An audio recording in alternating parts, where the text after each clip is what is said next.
Quand on a des problèmes de peau, on pense généralement à aller consulter un dermatologue, ce qui est une bonne chose. Mais aujourd'hui, on va découvrir comment la naturopathie peut être un allié de taille dans le combat contre l'acné. Parentalité et adolescence. Bonjour et bienvenue sur Parentalité et Adolescence, le podcast qui vous donne des outils et des clés dont vous avez besoin grâce à des interviews d'experts sur divers sujets autour de l'adolescence. L'adolescence n'est pas obligée d'être synonyme de chaos, alors soyez joie, il y a des solutions. Avant de commencer, si vous n'êtes pas abonné à la chaîne YouTube, n'hésitez pas à le faire dès maintenant pour ne pas manquer les prochains épisodes. Je vous propose une interview de Mandy Nazé, naturopathe, qui partage également son parcours avec l'acné et la maladie de Verneuil sur le compte Instagram Bien dans sa peau. J'espère que cet épisode vous plaira. Bonjour Mandy! Bonjour, Sarah. Alors pour commencer, pourrais-tu te présenter s'il te plaît? Oui, alors je suis Mandy, j'ai 31 ans et je suis naturopathe spécialisée dans les troubles de la peau. Donc j'accompagne les personnes qui souffrent de la peau à obtenir une peau plus apaisée. Et notamment, du coup, j'ai moi-même souffert de la peau pendant la moitié de ma vie, donc d'une acné sévère conglobata et d'une maladie de Verneuil en stade 2. Donc après des années d'errance médicale et d'énormes traitements médicamenteux, j'avais décidé il y a quelques années donc de me tourner vers des méthodes plus douces, donc avec des médecines alternatives. Et j'ai découvert la naturopathie pour me soigner donc moi-même et j'ai eu envie de me former pour pouvoir aider les autres. Voilà. Génial. Donc c'est super, tu es une experte de la peau et ça tombe bien parce qu'on va parler aujourd'hui justement de l'acné et des solutions qui sont possibles pour apaiser tout ça. Donc quand on parle en général de peau, on pense à un dermatologue, ce qui est plutôt une bonne idée en général. Est-ce que tu pourrais nous expliquer justement la différence entre un naturopathe et un dermatologue, s'il te plaît? Oui, bien sûr. Alors déjà, le dermatologue, il est médecin. Il est spécialiste de la peau, des muqueuses, des ongles et des cheveux. Et notamment, donc, du coup, il va poser un diagnostic et à la suite de ça, proposer des traitements liés aux affections cutanées. Et le naturopathe, lui, ça va plutôt être un éducateur de santé, un éducateur au bien-être. Voilà, il a un rôle plutôt qui est complémentaire au médecin. Il ne le remplace absolument pas.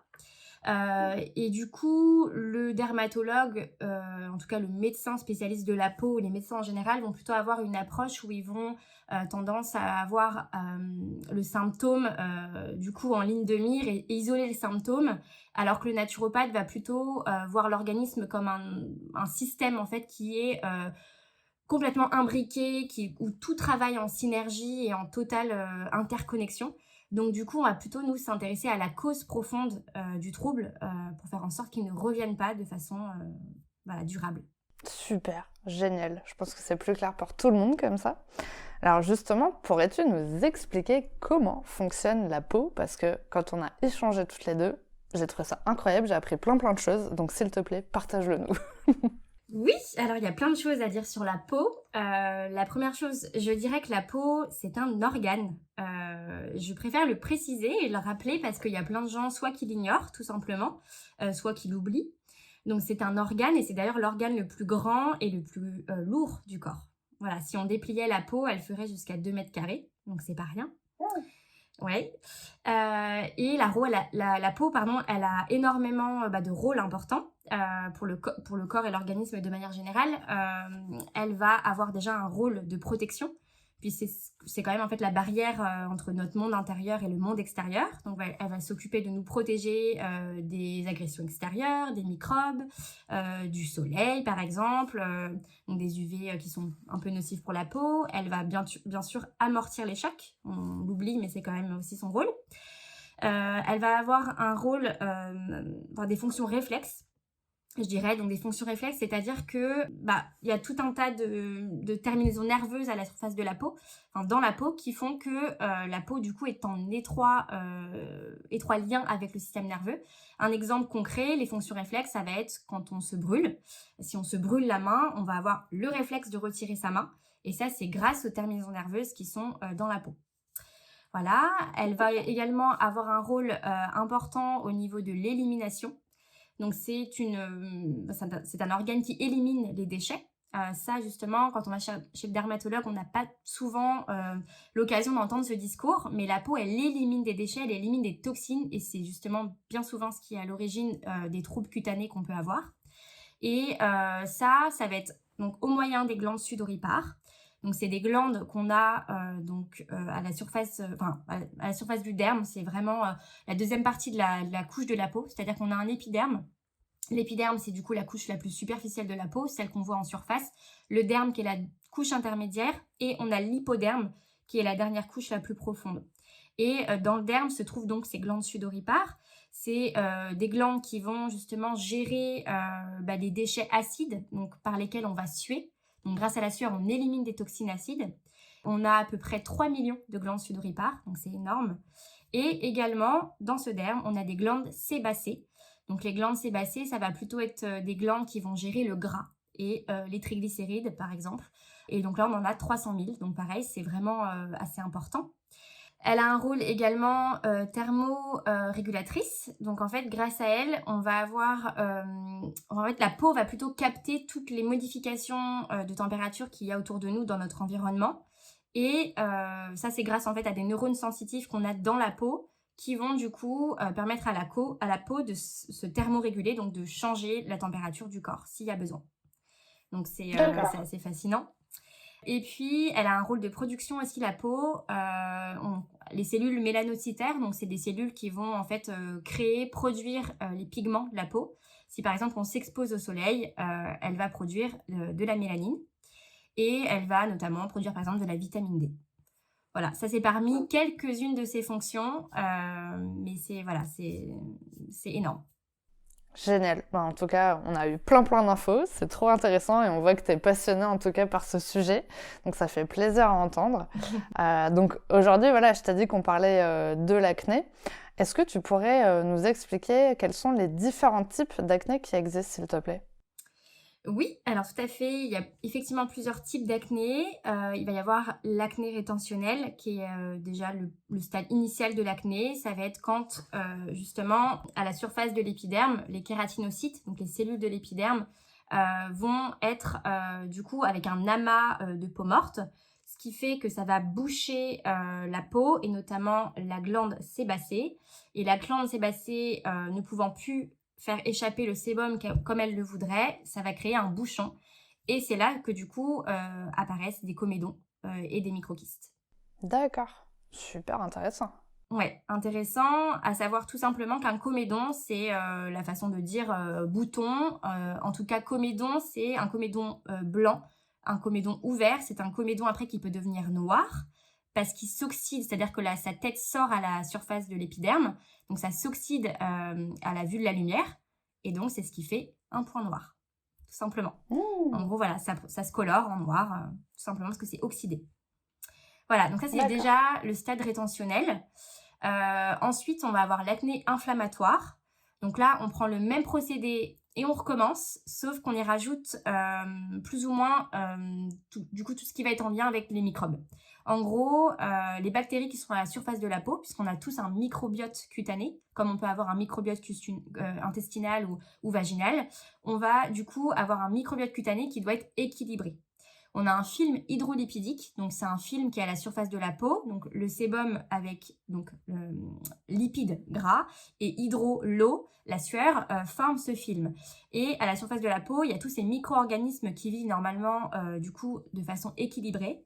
Et on sait qu'on a un pH aussi qui doit être acide, parce que le pH de la peau est acide, mais avec le temps, avec des modifications par rapport à tous les soins qu'on peut utiliser en excès, par rapport du coup au stress, par rapport à l'hygiène de vie qui n'est pas adaptée, le microbiote cutané peut être déséquilibré et il y a une bactérie qu'on appelle la bactérie P. acnes qui peut être justement à l'occasion de l'inflammation de la peau, des glandes sébacées et du coup il y a aussi des bactéries comme le staphylocoque doré, etc. qui vont être en compétition et tout ça est complètement déséquilibré. Donc là c'est plus inflammatoire. Et là on a tout le monde, ça c'est bon. Ouais. Et du coup, il y a aussi d'autres sortes d'acné. Il va y avoir l'acné juvénile, parce que là, du coup, c'était des types d'acné, mais l'acné juvénile, elle peut comprendre ces deux types d'acné. Ça dépend à quel stade on commence, même si le stade D'accord. rétentionnel est toujours le premier. L'acné juvénile, là, ça va être en lien avec une acné, en lien avec les hormones, en fait. Les hormones, notamment, du coup, c'est les hormones androgènes, donc les hormones sexuelles mâles qui se mettent en route à la puberté. Et donc, du coup, l'acné juvénile apparaît. Et notamment, on sait que ça touche à peu près 80% des adolescents. Ok. Mais c'est possible d'avoir de l'acné quand on est aussi adulte. Tout à fait. Voilà, on arrive à l'acné à l'âge adulte, qui est souvent une acné hormonale, en tout cas pour les femmes, souvent quand il y a prise de pilule, quand il y a eu il y a des problèmes de thyroïde, des problèmes de syndrome des ovaires polykystiques. Ça va être vraiment des facteurs en lien avec l'acné hormonale. Et donc là, c'est quand il y a un déséquilibre entre les hormones féminines, donc oestrogènes, et puis hormones mâles, les androgènes. D'accord, ok. Super intéressant. Comme quoi, on ne sait pas vraiment tout ce qui se passe dans notre peau, à l'intérieur et à l'extérieur. Exactement. Et c'est ce que j'aime souvent rappeler, c'est que la peau, c'est un organe, mais qui est en synergie totale avec les autres organes vitaux. Et ça, on ne le sait pas ou on l'oublie, on n'est pas sensibilisé à ça. Mais vraiment, la peau, elle va jouer avec le foie, elle va parler avec l'intestin, il va se passer plein de choses au niveau des reins. Enfin, tout ça doit prendre le relais si justement les autres organes vitaux ont un peu de mal à traiter les déchets au quotidien. Oui, et ce qui est intéressant, c'est justement tout ce que vous pouvez faire avec la naturo. Et justement, on n'y pense pas forcément parce qu'en fait, on voit la peau, on se dit que le problème vient de l'extérieur, premièrement, et en fait, pas du tout, ça peut être quand même lié à quelque chose qui est à l'intérieur, et c'est totalement ce que vous faites en naturo. Est-ce que justement, tu pourrais nous expliquer quelles sont les solutions que tu peux utiliser en naturopathie pour lutter contre l'acné? Eh bien, il y en a beaucoup. Je dirais déjà que en naturopathie, on va avoir une approche qu'on appelle holistique. Donc, holistique, ça veut dire global. Ça veut dire qu'on prend le corps dans son intégralité, c'est-à-dire un corps physique, un corps psychique, mental, voire spirituel. Et donc, du coup, on a tendance à vouloir s'intéresser du coup à sa globalité en allant chercher toutes les causes du problème. On appelle ça la cause causale. Quelle est vraiment la cause qui est à l'origine du problème, puisqu'on sait souvent que la cause de la maladie, elle est extérieure à l'organe qui est malade. Elle est assez lointaine par rapport à cet organe malade. Donc, la peau, comme je l'ai dit tout à l'heure, elle est en lien avec tous les autres organes. Donc, c'est pas parce qu'on voit quelque chose en surface qu'on se dit forcément tout vient de là. Non, ça vient de l'intérieur, quoi, tout simplement. Et du coup, les solutions, ça va être de s'intéresser à l'hygiène de vie de la personne et voir quel est son encrassement. C'est-à-dire que l'encrassement, c'est la notion un peu de la maladie. Pour nous, en naturopathie, c'est quand le terrain de la personne, donc c'est-à-dire ses liquides, vont être encrassés. Donc les liquides, c'est le sang, la lymphe et les liquides en fait où baignent les cellules. Donc tout ça, quand ça s'encrasse, quand ça devient des liquides épais, que les déchets n'arrivent pas à être éliminés par les organes vitaux au quotidien, donc le foie, les reins, l'intestin, ça va être justement les poumons et la peau qui vont prendre le relais de ces organes vitaux. Et du coup, après, si c'est pas éliminé, ça part dans les liquides profonds du corps. Et c'est là qu'interviennent, du coup, qu'intervient le corps, je dirais même pour créer une maladie, pour faire en fait une sorte de crise éliminative, pour sortir des déchets. Donc les solutions, ça va être justement d'aider la personne à se désencrasser, se détoxifier, et donc de changer plein de choses dans son hygiène de vie. Notamment, le naturopathe, il va avoir 10 techniques qu'il peut utiliser. Donc, ça va être des techniques majeures, notamment donc, il y a l'alimentation, qu'on appelle la bromatologie. C'est le mot un peu barbare pour dire ça, mais c'est en fait venir s'intéresser à ce qu'on met dans l'assiette, ce qui est primordial. Ça va être tout ce qui est en lien avec la psychologie, et ça va être en lien également avec l'activité physique et l'hydrologie. Donc tout ce qui va être en lien avec les techniques de l'eau. Donc on va pouvoir faire des saunas, des hammams pour essayer d'ouvrir les pores de la peau, faire des douches froides, utiliser tout un tas de techniques en lien avec l'eau. Génial. En tout cas, on est prêt pour les hammams et les saunas, c'est trop bien. Alors du coup, moi j'ai une petite question. Quand on a un bouton, souvent, on a un peu envie de le percer. Et on le sait, on l'entend souvent dire, c'est pas bien, faut pas les percer et tout ça, mais souvent on voit quand même ce bouton qui est là et on se dit bah super, mais je vais pas rester avec ça là, c'est pas possible. Donc on a quand même très envie de le percer pour éviter d'avoir ce petit dogme blanc là comme ça qui est sur la peau.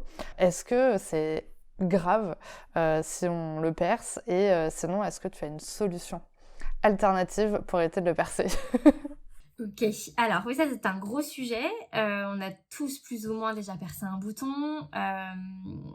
Alors moi je dirais que c'est pas du tout la solution, puisqu'en fait la papule ou la pustule, donc papule tout simplement bouton rouge, pustule ça va être plutôt bouton blanc.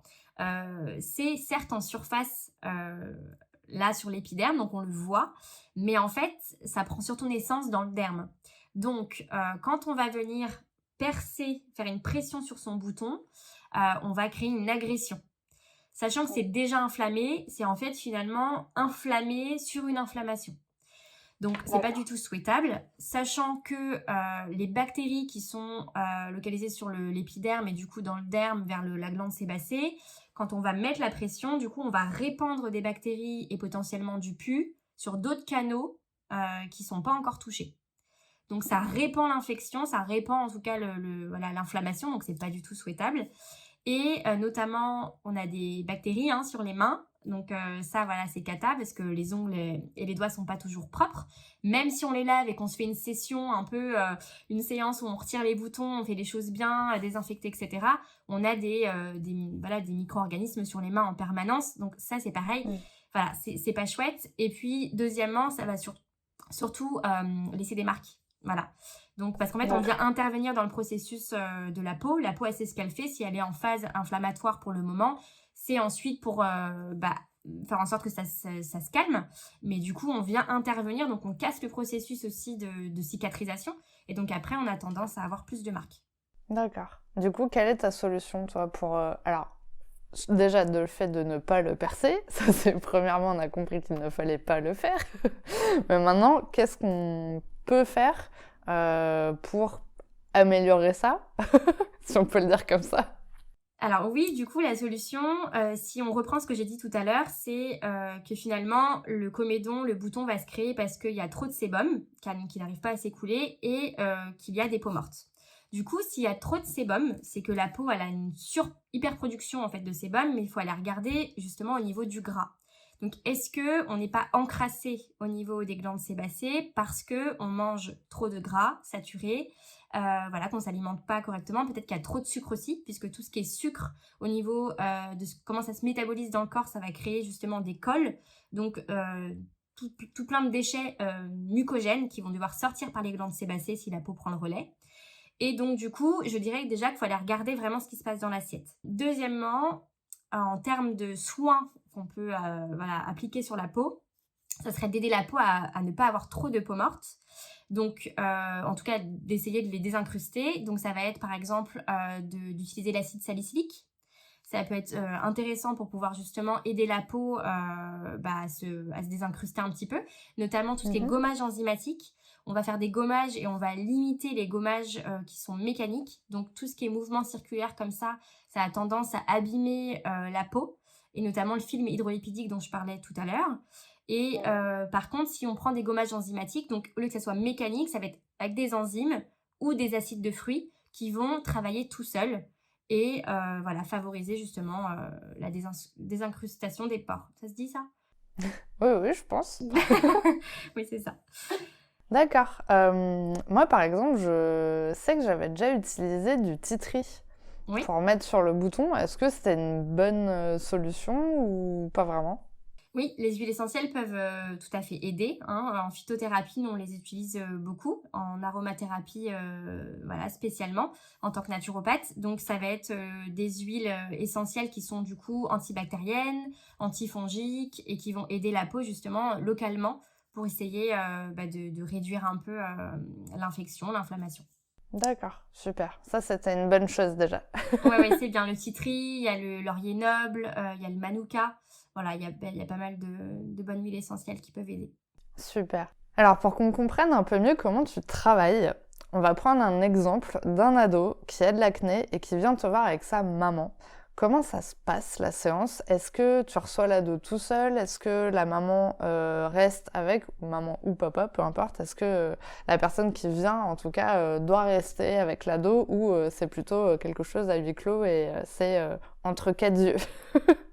Alors, comment je travaille? Eh bien, du coup, effectivement, j'aime voir l'adolescent. S'il est avec ses parents, au contraire, c'est bien mieux parce que c'est un peu un travail d'équipe.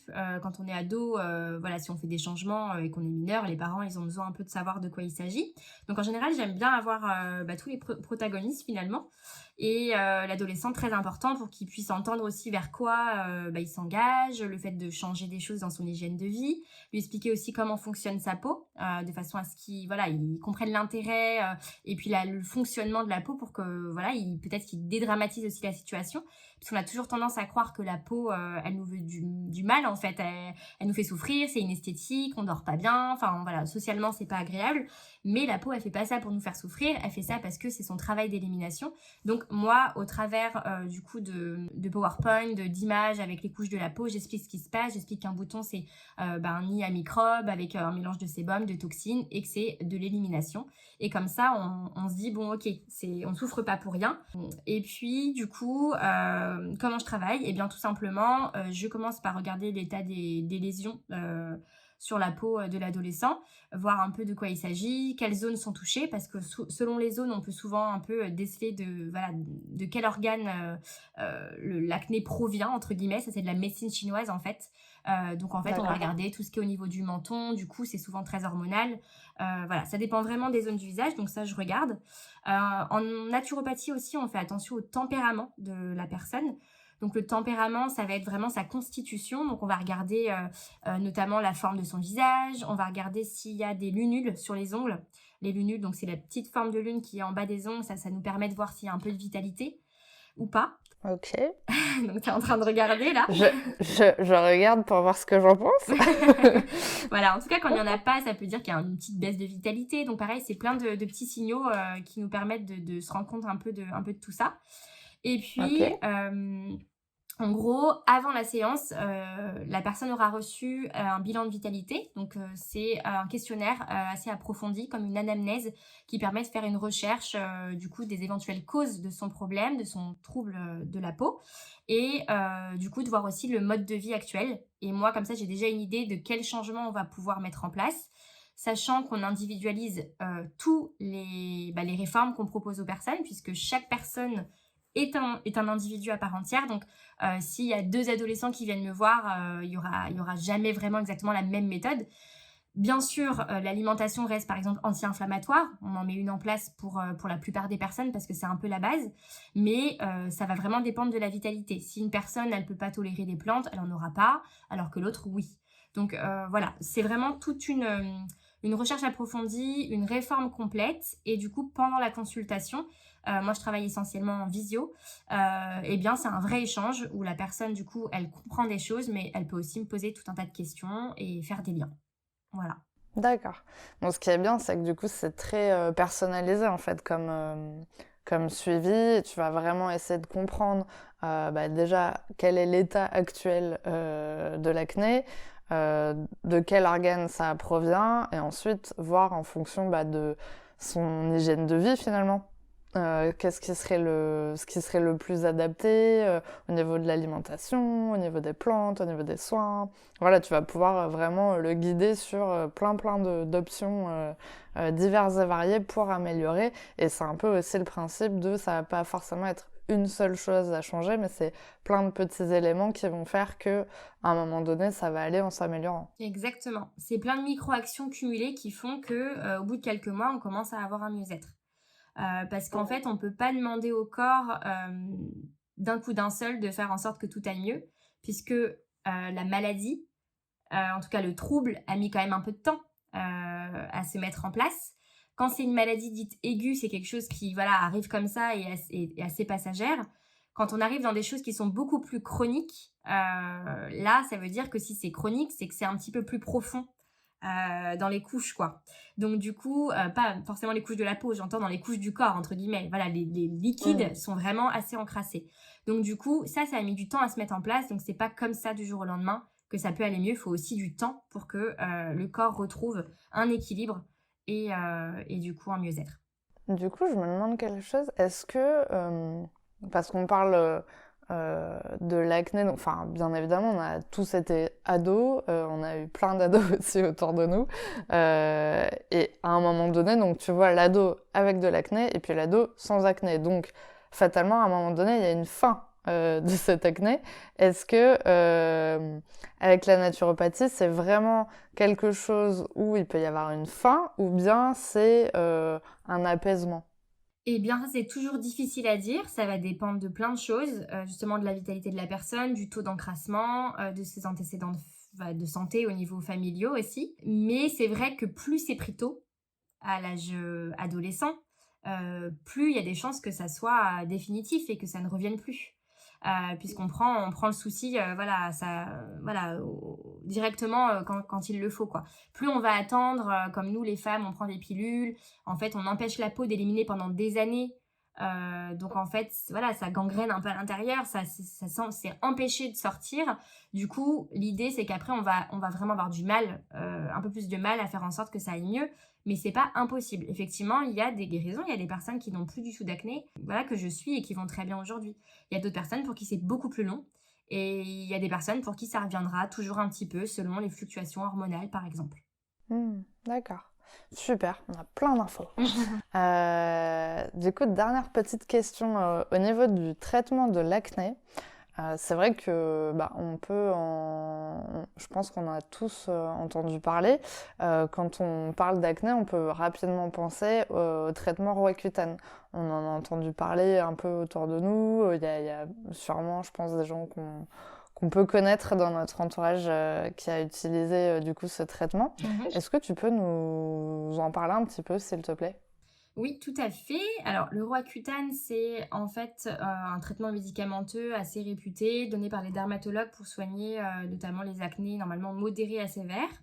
Et c'est en fait une molécule qu'on appelle l'isotrétinoïne. Donc, c'est un dérivé de la vitamine A qui vient du coup un peu atrophier les glandes sébacées pour éviter qu'elles soient en hyper production de sébum. Et donc du coup, c'est un traitement qui est assez lourd. Voilà, faut être très accompagné pour le faire. Et notamment, bon, moi c'est pas ce que je préfère, puisque forcément en tant que naturopathe, je veux pas faire juste de l'anti-symptôme et plutôt juste traiter le problème à sa surface, même si c'est un traitement qui est médicamenteux en interne. Moi l'idée c'est plutôt d'aller travailler sur le fond. Mais voilà, en tout cas ça a aidé plein de gens aujourd'hui. Faut pas se leurrer. Il y a un moment, l'acné c'est tellement compliqué socialement, esthétiquement, on a du mal à dormir, on a mal, c'est vraiment très douloureux aussi. Que parfois, quand on a tout essayé ou qu'on a l'impression d'avoir tout essayé, ça peut être une solution pour les gens qui souffrent trop. Voilà.